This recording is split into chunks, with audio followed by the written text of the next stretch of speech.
British had marched south to invade German East Africa, cheerful as schoolmates playing capture the flag, keen to do their part in the war to end all wars. One sturdy table remained in place in the center of the room, exactly straddling the equator. A narrow trench cut its square surface. The dwarf stroked both ears with his fingers and recalled a long evening some years before the war. Lord Penfold, the hotel's proprietor, then in younger, stronger days, had raised a panga and slammed the heavy blade down to mark the middle of the world.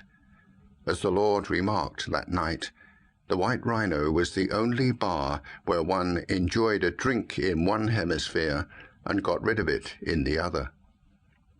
Olivio heard a whistle blast call to him from an upstairs room as a man blew into the empty brass cartridge of a 7mm Mauser.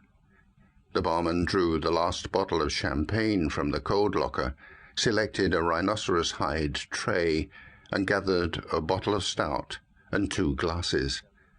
Then he ascended the stairs to the guest hall, pulling on the rail with one small hand. The keyhole of number 3 welcomed the dwarf's eye at just the proper level, and not by accident. He thought back to the day the carpenters had asked him how high to set the keyholes. He placed his right eye comfortably against the small, familiar opening. "Not now, shorty," an American voice said. "Just set down the black velvet. Go spy on Spongy next door. What's going on in there would blind a camel." "Yes, Sahib Slider." Olivio moved to number 4. He opened his eye wide and set it to the door. 2 white robes were scattered on the floor. A musical tinkling as of 1,000 tiny bells thrilled his ear. The black tulips, he thought.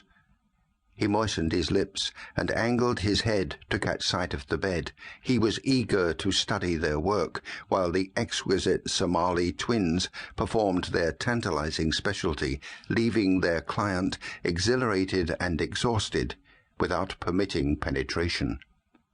A boot crashed against the inside door handle, bruising the dwarf's temple.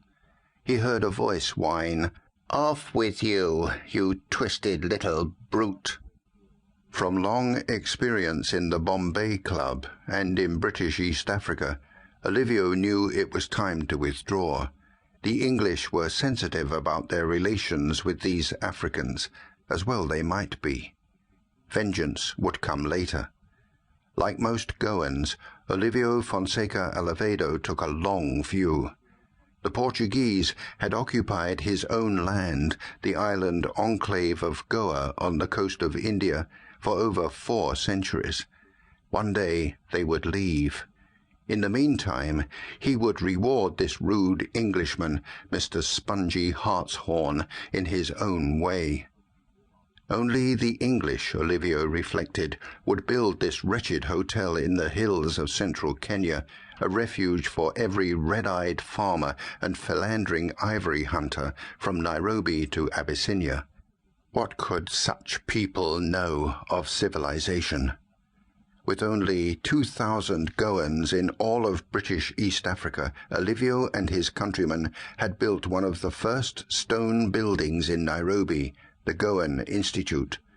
While these English farmers 350 years ago were shivering in damp huts in their own country, huddled under thatched roofs like black savages, the masters of the Inquisition were purifying Western India. Olivio's own father, he recalled with pride, was almost certainly the bastard son of Dom Tiago de Castaneda y Fonseca, the late Archbishop of Goa. Olivio imagined his distant relatives, powerful and rich, not aware of his existence, going about their privileged lives in Portugal. The dwarf dreamt what his legacy might be. Born in the shadow of a 16th century Portuguese cathedral on an island where Hindus and Muslims had battled and bred for centuries until the Viceroy Don Albuquerque killed